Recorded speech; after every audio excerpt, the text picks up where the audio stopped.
Арамын төрхий бэбиситер тэл цуврал хичээлийн маань энэ удаагийн дугаар эхлэхэд бэлэн болоод байна.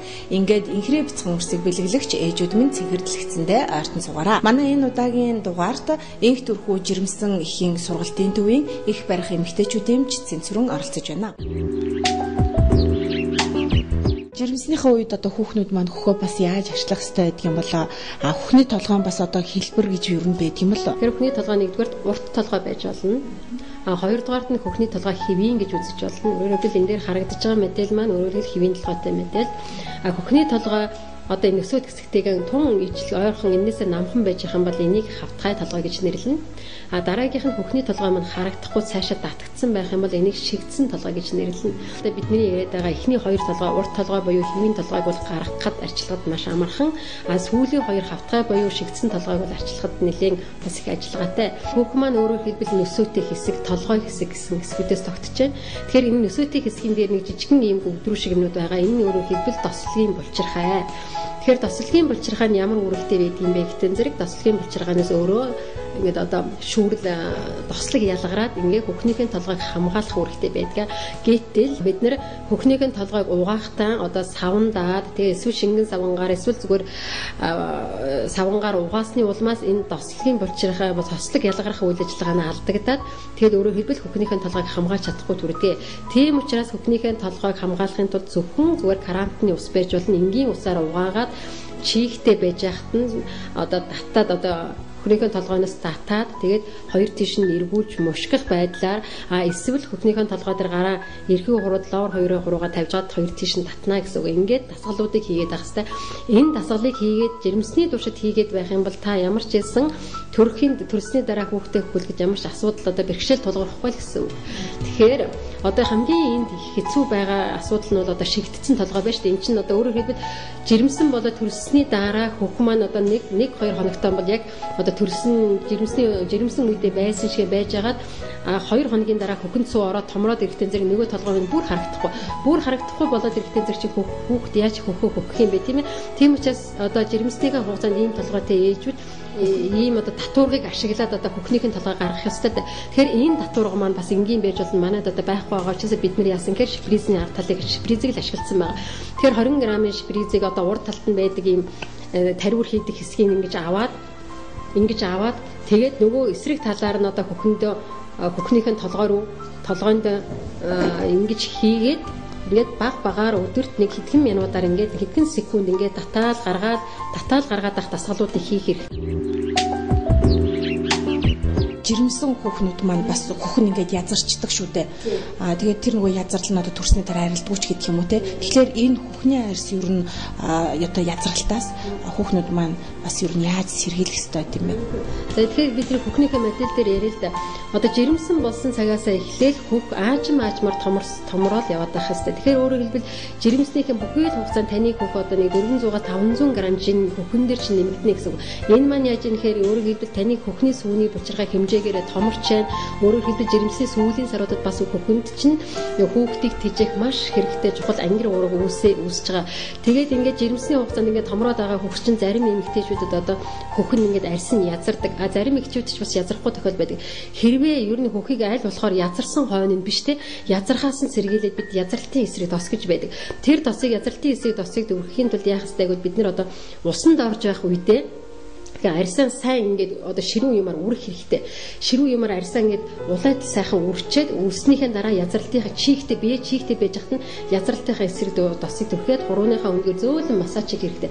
Тэгэх юм бол таны хөх язралтаас бас язрахгүй байж болох магадлалтай. Гэхдээ бол бүх хүмүүсийг би язрахгүй гэж бол хэлж чадахгүй. Өөрөөр хэлбэл тэр таны хөхний арьсны уян хатан чанараас маш их шалтгаалж байгаа юм байна. Тэгэхээр чадах чинээгээр ямар ч байсан язралтаас сэргийлсэн досоо хэрэглээрээ зүйлмэр байна.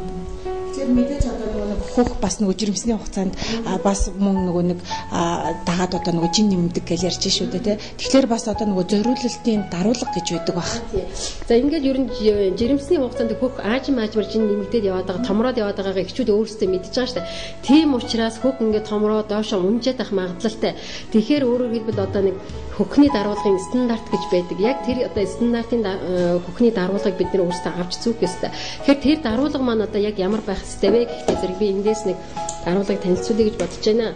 Тэгэхээр жирэмсэн үеийн хөхний даруулга маань өөрөө бие дэвтэй, их тулгууртай байх ёстой. Тулгууртай одоо өөрөөр хэлбэл энэ хоёр тал нь өргөн байх ёстой. Дараа нь ингээд томорсон хөх юм чин доошо унжих магадлалтай учраас энэ мөр нь одоо өргөн, тиймээс сунахгүй чанга байх ёстой. Тэгээд өөрөөр хэлбэл энэ одоо аяг нь бас жоохон том байх хэрэгтэй. Яагаад гэвэл өдрөөс өдөрт хөхний хэмжээ маань ингээд хөхний хэмжээ маань томорч байгаа учраас аягны хэмжээг зөв сонгож авах хэрэгтэй. Тэгэхээр өөрөөр хэлбэл бас одоо энэ нөгөө жин нэмэгдэж байгаа учраас тойрог нь бас ихсгэд сайн зориулагдсан, сайн ихсэх тийм зориултын ийм хөхний даруулгыг бас сонгож авах хэрэгтэй байгаа шүү. Тэгэхээр жирэмсний ерөнхийдөө сараас нь одоо хөхний даруулгыг. Жирэмсний одоо нэг 6 сартаагаас эхлээд та хөхнийхээ даруулгыг сонгох хэрэгтэй гэж үзген. Түүнээс өмнө бол харьцангуйгаагүй. Жирэмсэн ээжүүдийн маань хөхний даруулга бас хоёр янз байгаа хаа. Нэг нь бол мэдээж нөгөө нэг хөл хөөгдтэй эхчүүдийн даруулга. Хөл үеийн ерөнхий одоо хөхний даруулга маань хоёр янзын даруулга байт юм байна л да. Одоо дээрээсээ одоо зарим нь болохтан зэргийн зөвхөн ингээ хөхний толгой гараад ингээ онгойдаг даруулга байдаг юм. Тэгэхээр өөрөөр хэлбэл тэр онгойдаг даруулга жоохон учир дутагдaltaй. Яагаад гэвэл зөвхөн хөхний толгой гарч байгаа юм чинь нөгөө хүүхэд маань ингээд одоо ээжийнхээ мемийг айгүй хөөхөн барьж чадахгүй шүү дээ, тэ. Тэр нэг юм дутагдaltaй талтай. Дараагийнх нь болохоор шууд дээрээсээ өөр ингээд онгойдаг зориулт юм. Одоо хөхүүл үеийн даруулга гэж ингээд энэ даруулгыг ингээд дээрээсээ ингээд онгойдог учраас шууд ингээд хөхөө гаргаад өгүүлдэг. Тэгэхээр хоёр хөхөө хоёулынгийн зэрэг гаргахад хамгийн тохиромжтой өөрөөр хэлбэл хүүхэд маань мемэн дээр гараа хүргэж чаднаа.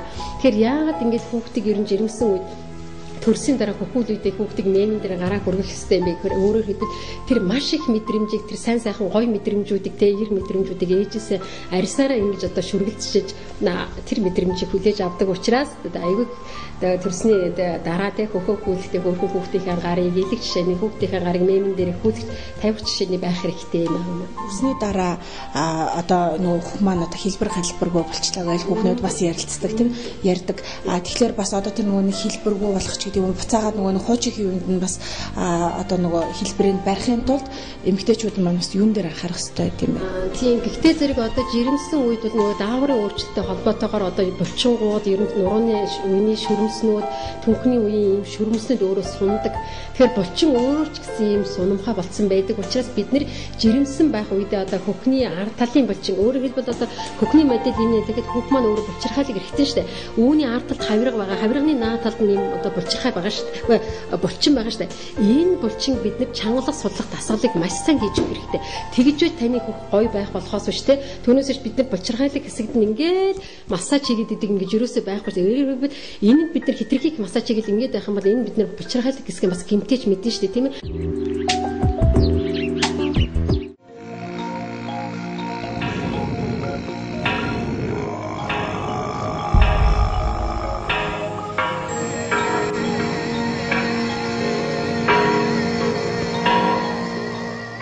Чингин цуваа явсаар жил сар үлрэн чихүү салхина амтыг залуулах чинчин хям таны таашаал хийсэн чинчин Украинахан бүтэн хөтлөлт хям Очирдагс компани чинчин хям Амар баясгалан зочид буудал ресторан нь 60-аас 120 хүн хүлээн авах хүчин чадалтай эрхэм таныг ая тухтай орчин гэнтийн бэлэг азтай үйлчлүүлэгчийн алтан боломж хүлээж байна. Лав гаригүрийг зөвхөн эрчүүдийн өдөр, бүр гаригүрийг зөвхөн бүс хүйчүүдийн өдөр, бэм гаригүрийг зөвхөн гэр бүлийн өдөр, нэм гаригүрийг зөвхөн азтай өдөр байхаар үйлчлэгээгээ зохион байгууллаа.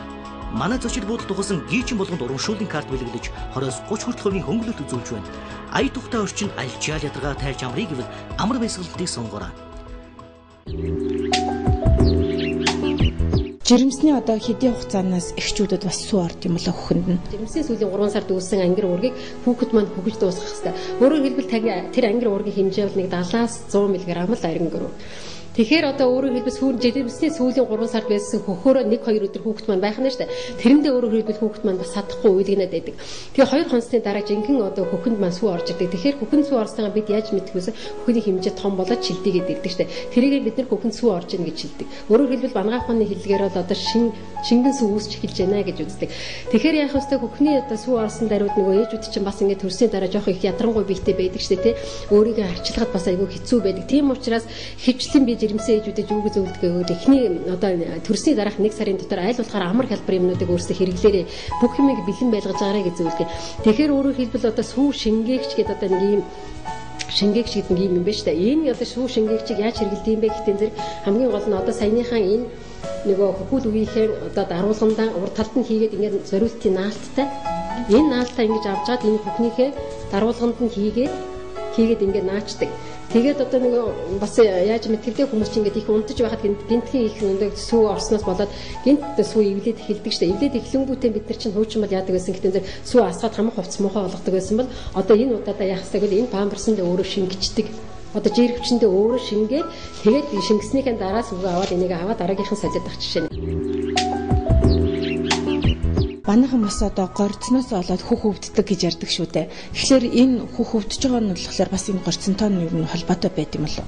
Санааны тавгүй байдлаасаа болоод энэ сүү замжуулдаг сууг маань нэгэн газартаа нарийнхан болоод агшчдаг байхгүй. Агшснаасаа болоод цаанаас ирж байгаа сүү ийшээгээ гарахгүй болчих шүү дээ, тийм ээ. Бүхнийхэн толгой руу гарахгүй болчихно. Гарахгүй болоод ирэнгүүт энд байжсэн сүү хөрвөлгээд ирэнгүүт чив чимгээд ингээд жоохон хөхөн дээр өвдөд ирдэг. Тэгэд өвдөд ирэнгүүт манайхаа юу гэдэг одоо нэг хин нэгэн хүнээс гордчихлаа гэд. Тэгээ гордчихлаа гэд тэрийг цаг хугацаа алдаад байдаг байхгүй. За одоо хинээс би гордчихлаа да, тийм ээ. За одоо тэрэнд хэлэх гэж хин орж ирлээ, хинээс би гордлоо гэд. Ингэсээр хийж бид нар цаг хугацаагаа алдчихдаг.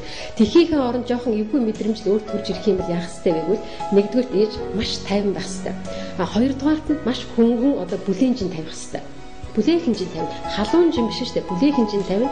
Бүлээн жин тавьсныхаа дараа маш зөөсөн илэг хийх хэрэгтэй. Илэг хийгээд байх юм бол нөгөөтг маань сайхан агшсан байгаа сууг маань сайхан чөлөөтэй болоод ирэх нь шүү дээ. Чөлөөтэй болж байгаа юм чи яах ёстой вэ гэвэл хөхний сувгаар чинь сүү өөрөө чөлөөтэй гараад ирнэ гэсэн үг байхгүй юу. Тэгэхээр энийгээ бид нар гордох гэж яриадаг. Энэний шинжлэх ухааны үндэслэл нь өөрөөр хэлбэл хөхний сүүний сувг битүүрч байгаа юм шүү. Энийг бити цаг хугацаа алдаарэ, тийм ээ. Яаралтай арга хэмжээг авах юм бол асуудалтай биш ээ.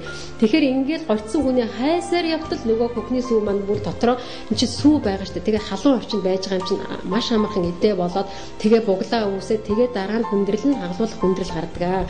Тийм учраас ер нь жирэмсэн үеийн туршид бэлдэх хамгийн том асуудал бол хөхний арчилгаа сувилгаа. Тэгэхээр яагаад хөхний толгой хагардаг юм бэ те? Бэлдээгүйгээсээ болоод хагардаг. Хоёрдугаарт нь хүүхдээ анхныхаа хөхөлтөөр буруу хөхөлсөн суудаг. Тэгэхээр төрсний дараа яадаг вэ? Шууд одоо чи төрлөө хүүхдээ чинь хөвлөд дээр чинь автар тавиад анх шууд эхлээ чиний хөхөх ёстой. Хөхийг хөхтөл энийг л одоо толгойтой хэсгийг ганцхан шоп гэл ингээд хүчих юм хүүхд хүчтэй сордог байхгүй. Соролтод яг энийг ёроол хэсгээрээ жоохон ганцхан дахиад хүүхдээ хүлж чадахгүй ч тийм шүү дээ. Тийм учраас хүүхдээ хөхүүлэхдээ яах ёстой вэ гэхдээ зэрэг нөсөөтэй хэсгийг бүгдийг өргүүлэх ёстой хүүхдтэй. Тэгээд бид нар нэг хамгийн дутагдaltaй тал нь хүүхдээ хөхүүлэхдээ хүүхдээ ингэж өөрлөгөө татаад өөрөө чийж ингэ бүгтийгээ дагаад байдаг. Тэгэхгүйгээр бид нэр эсрэгээр өөрөө чийжээ урагшин болгоод хүүхдээ ингэж өгөх ёстой тий барих ёстой. Тэгтэл өөрөө одоо өвдөд байгаа шиг бүр ингэж байдаг шүү дээ. Энэ бол хамгийн буруу. Хүүхдээ цадахгүй байх, хүнд маань сүү орохгүй байх гэдэг. Энэ нь одоо нөгөө бидний одоо ярьдгаар тий үнэхээр тэр идэж угаагаа хоол хүнснээс маань бас шалтгаалт юм уу? Ерөөсө сүүгүй ээж гэж байдаггүй. Бүх хүн сүүтэй. Тэгэхээр бид нэг ямар нэгэн шалтгааны улмаас зарим ээжүүд хөхүүлэхгүй шүү дээ. Жишээ нь өөрөөр хэлбэл ихэнх төлөвлөөгүй ээжүүд хүүхдээ хөхүүлдэггүй. Яг гэвэл одоо төлөвлөлөг тооцоосон ээж бол би ингээд одоо хүүхдээ 6 сар хүртэл хүүхдээ хөхүүлнэ те. 1 нас хүртэл хүүхдээ хөхүүлнэ гэж аль хэдийн төлөвлөсөн байх хэрэгтэй. 6 сар хүртэл заавал хөхүүлэх хэрэгтэй. Хэрвээ хүүхдийг хөхний сүү шиг гайхалтай хүүхдэд ямар ч холдож ил юусэн байх бол тэнд юугаар ч орлуулж чадшгүй, юугаар орлуулсангүй амин дэм уур амин хүчлүүд бэж идэг байхгүй. Хэрвээ та тэр ангир уургийг хөхүүлж чадаагүй л бол те эхний тэр одоо 2 өдөр ялгарх ангир уургийг хөхүүлж чадаагүй. Эсвэл хөхөөрөө хоолж чадаагүй бол таны хүүхэд ямар нэгэн хэмжээгээр хоолдож илийн дутагдaltaй байх байна. Тэгэхээр яаж хийж чагаад одоо ямар ч шалтгаан заахгүйгээр хүүхдийг 6 сар хүртэл хөхөөр хооллох хэрэгтэй. Хүү махэд 6 доотлон 6 сар бүр 1 нас 2 нас хүртэл хөхөөр хооллох хэрэгтэй. Тэгэхээр яагаад сүүгүй гэж яагаад хүн сүүгүй гэдэг юм бэ тийм ээ? Энэний гол шалтгаан бол одоо бидний яриад байгаа хамгийн гол нь стресс. Яагаад гэвэл төрсний дараа их хүн өөрөө бүр сэтгэл хангалуун байх хэрэгтэй. Өөрийнхөө бүх амьдралд тийм одоо жишээ нь эдийн засгийн хувьд сэтгэл хангалуун байх хэрэгтэй тийм ээ. Тэгэхгүй бол ямар нэгэн дутагдaltaй байгаад байх юм бол одоо жишээ нь ингээд одоо нөхөр нь орж ирэхдээ одоо өнөөдөр мөнгө авахгүй яана л гэдэг юм бол нөгөө ээж маань одоо мөнгө олдохгүй ингээд аюул сэтгэл санаагаар уншиж тэгэл яг эренгүүт чинь шууд сүү багсдаг. Тэгэхээр энэ бол эргээд хүүхдэд аюул их аюул авчирдаг. Тэгэхээр төрсний дараа та сүйтэй байхын тулд биш хамгийн гол нь сайн хооллох хэрэгтэй. Хамгийн сайн унтаж амрах хэрэгтэй. Хамгийн сайн сэтгэл хангалуун байх хэрэгтэй. Тэгхийн бол та сүйтэй байж чадна. Хамгийн гол нь бүхэн цэвэр оруулалтыг юу вэ гэж монголчуудаас асуух юм бол нэгдүгээр цайны бичээ. Хоёрдугаар цайны боо. Гуравдугаар нь шар будаатай сүйтэй өтгөн цай. За эдгээр бол хизээч бүхэн цэвэр оруулдаггүй. Яагаад гэвэл таны жинг улам таргалуул хий ичлэг хэрэгтэй. Тийм учраас энэ бүтээгдэхүүнээс татгалзах хэрэгтэй. Та аль болохоор шингэт сайтай тий амин дэмээр баялаг, амин дэм, уурга, эрдэс бодисоор баялаг тийм хоолыг л идэх хэрэгтэй. Тэгэхээр одоо эдгээр бол зөвлөд юм байл л штэ. Та ингээл одоо төрөх үедээ бүх ингээ хөргөчөд өргөцсөн байж тий. Та яагаад гэвэл сэтгэл хангалуун штэ хөргөчөд өргөсөн маань. Өөрөө дуртай юм очиад аваад. Өөрөөр хэлбэл энэ талынхаа хөхөнд хүүхдээ хүлж хахад энэ талынхаа гараар юмаа идчих хэвээр. Яагаад гэвэл тийм их өлөсдөг бас төрсний дараа эмэгтэйчүүд. Төрсөн ээжүүд маань. Тийм учраас хангалттай та цай хоолыг идэж өгөх. Гэхдээ өтгөн зүйтэй сайн хэрэглэж болохгүй. Тэгэхээр асуултаа хийхээсээ өмнө сайхан үнцгий амьсгал байна. Амьсгалыг хэмнэл маань чигээр зарах хэрэгтэй. Сайн тайвшруулах хэрэгтэй. За эхлээд ажихын амьсгал аваад би яг номон хэлбэрт оруулаад амьсгалаа сайхан төвчнэ. За амьсгалаа ажихын гаргаад тэгээд ошин суулж дөрвөн хөлөв. За дахиад тавтаад нэг хийчээ. Амьсгалаа удаа. Стандартаар амьсгалаа ажихын гаргаад. За тэгээд дараа хамаг яасан суулаа тайвнаар санахсан.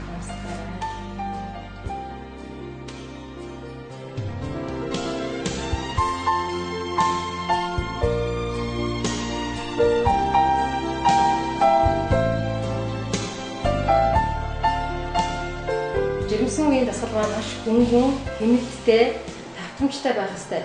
Тэгэхээр бид нэр ер нь яадаг вэ гэхээр жирэмсэн үедээ дасгалыг хийхдээ нэг мөсөө ирээд нэг хитрхи хийх юм шиг бодоод идэг. Тэгэхгүйгээр дасгалыг өдөр тутамдаа маш бага давтамжтайгаар ядрахгүйгээр, өвдөхгүйгээр дасгалыг хийх ёстой. Тэгэхээр одоо энэ хоёр ээж маань өөрөө хэлбэл нөгөө туулаа хэлбэрийн байрлалд орж ийнэ гэсэн үг. Бүх биеэ суллаад амьсгалаа сайхан чигэд гарна. Тэгэхээр жирэмсэн үеийн дасгалын гол зорилго маань ямар вэ гэхтээ зэрэг хамгийн гол нь уян хатан болох ёстой. Энэ өөрөөр хэлбэл уян хатан болж яана гэдэг чинь та төрөлтөнд хэвийн төрөлтөнд бэлтгэж байна гэсэн үг.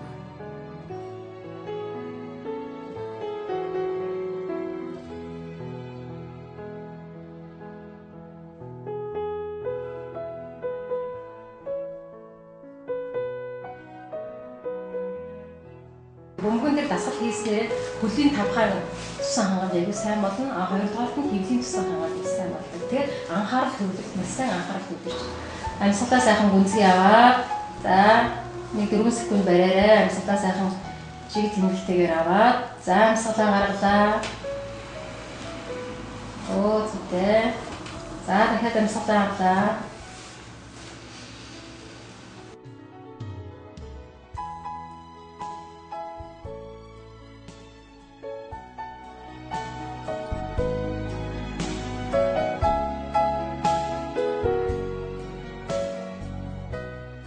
Талынхаа хөлийг дахимаараа нуглаад зүйтэй биеийн дээд зэргийн сайн сунгаж өгөх ёстой. Өөрөөр хэлбэл төрөх үед яа гэвэл бүх булчингууд их эрч хүчтэй ажилладаг учраас одоо хийж байгаа дасгал маань тэр эрч хүчтэй ажиллаж байгаа булчин даван туулах зориулагдаж байгаа юм шүү. Тийм учраас дасгалаа чин сэтгэлээсээ яг өөртөө зориулж хийж байгаа. Дасгал хийснээр та нар яах ёстой вэ? Өөрийнхөө биеийг мэдэрч яана гэсэн, өөрийнхөө биетэй ажил сурж яана гэсэн.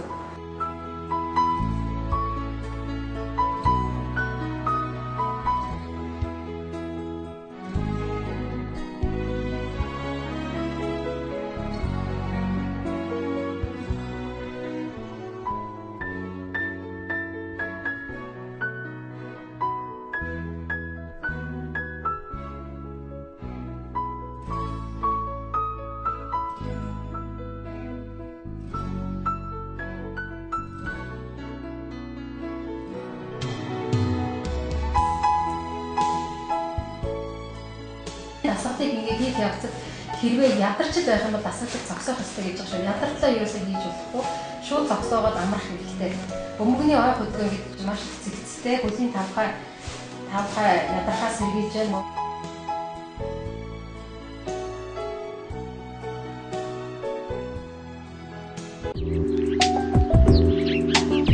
Эрүүл хүүхэд эх орны хөгжлийн ирээдүй гэсэн энэ сайхан үгээр энэ удаагийнхаа дугаарыг өндөрлөж байна. Дараагийн дугаар хүртэл түр баярлалаа.